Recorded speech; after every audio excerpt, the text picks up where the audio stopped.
Snooky's brother. Recently, we went to a drift training at the ADAC training grounds near Hannover. We were 4 cars, 3 of which were BMWs. The training consists of 3 essential challenges. But the first order of business was to get a feeling for the car on the extremely slippery gliding surfaces the training takes place on. In order to achieve that, we were asked to drive onto the surface, initiate a drift however we wanted, and to flick the car from one side to the other.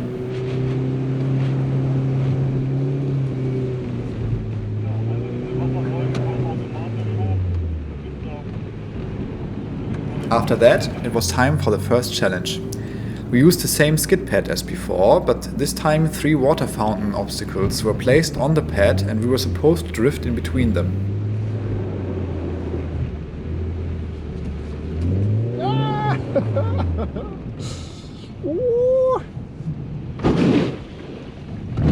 As you can see, the timing of the transfer from one side to the other takes some training. It took a few attempts to get it right.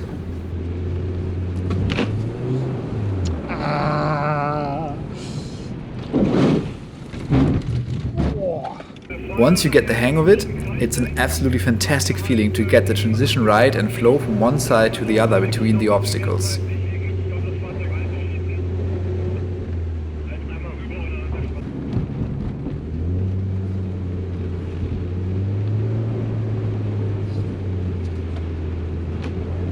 How that works? Well, I'm by no means an expert, but I can tell you this.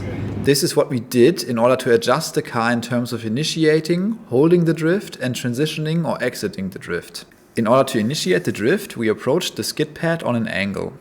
We then steered into the opposite direction of the desired drift, transferring the weight of the car to the outside of the projected curve. The gripping force of the rear tires works against the weight transfer, trying to make the rear tires follow the front axle's curve radius. We then hit the gas in order to overwhelm the rear tires, reducing their ability to grip. Due to the force of the transferred weight now being stronger than the gripping force of the rear tires, the car starts to drift. There are 2 factors that we use in order to adjust the balance of the weight transfer and rear tire grip. The more you hit the gas, the less grip the car will have at the rear tires. The more you steer, the higher the force of the weight transfer will be. In terms of rear tire grip and application of the gas pedal, the same applies for holding the drift. This, however, is not the case regarding the steering input. Once you are in the drift, steering into the drift means increasing the drift angle, allowing the car to slide wider at the rear. The opposite happens when countersteering. This reduces the angle of the drift and may allow you to hold the drift. The more pronounced your countersteering is, the more the angle is reduced. This is also how you exit the drift. In order to get out of the drift more quickly, you can simultaneously also reduce the application of the gas. This increases the gripping force of the rear tires, as discussed before. Now all that's left is to continue reeling the car in and steering into a straight line ahead. These are the basics. Let me just add this. There are probably 1,000 ways to initiate drift and transition. This is not a one-fits-all description. You drift however you like. Now, let's have a look at these basics in action once more. We approach the skid pad as an angle. Once we are close to the target, we initiate the drift through steering and gas input, immediately catching the drift through countersteering. Next, balance steering and gas to hold, followed by initiation of the transition through additional countersteer and reduced gas input. Repeat these steps after the transition in order to continue drifting. Finally, to exit, reduce gas input and slowly return the steering in order to go straight. That's all. Now, one more time in real time.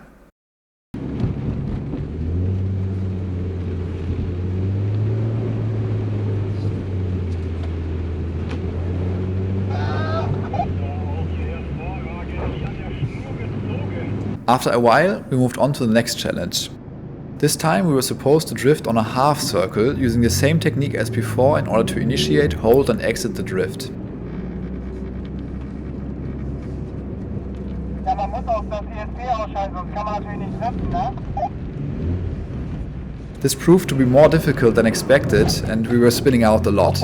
I think that's due to the fact that a wrong setup upon initiation is much harder to correct when you have to follow the curve of a given path.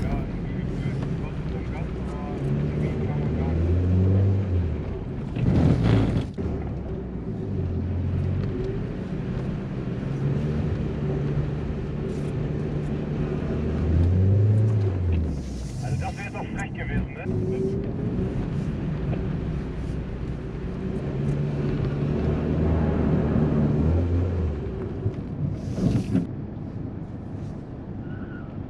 das ASC an. Deswegen hat es jetzt besser geklappt.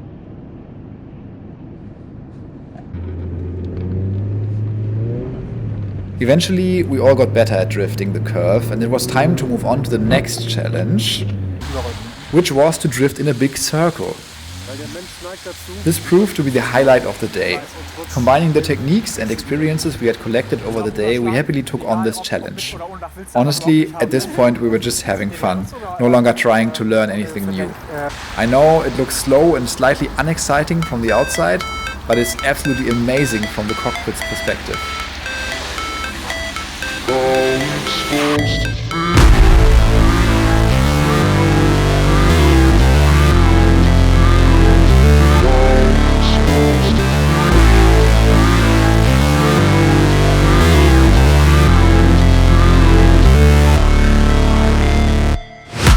Never break, always fight, never quit, do it right, play the game, win it life, have no shame, there's no time, feel the pain, live the grind, I could change, in my mind, pick a lane, commit and climb, the only way to win it life, I never miss, that's fact, taking big swings, bitch, hand me the bat, put me in the ring, you'll go out in a bag, cause I sing what I mean and I bring it to the mad light, ain't got time to kill, I got time to feel, I took the red pill, I know life's short so I wanna live real, but how's it supposed to feel? Alter, jetzt hast du es, ne? Sauber. How's it supposed to feel?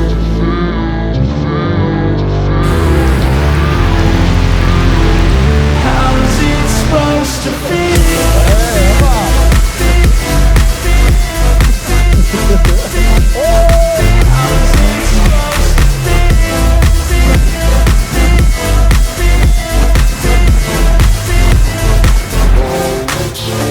They wanna say my name, but they holding back. They wanna say they hate, but they know it's cap. I ain't play no games, I just do that's fact. And I don't feel no shame, it's a mood you lack. I go crazy, nah bitch I ain't lazy. Track after track, I work on the shit daily. Pass me the jack, right as fuel, got me hazy. About to unpack all these shit I've been chasing.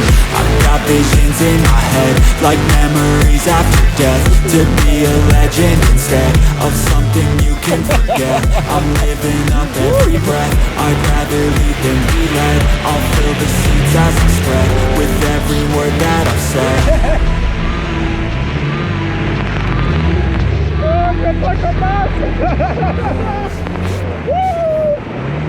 Overall, I can just say this drift training was an absolute blast and we will certainly do it again. Until then, thank you for watching and have a great day.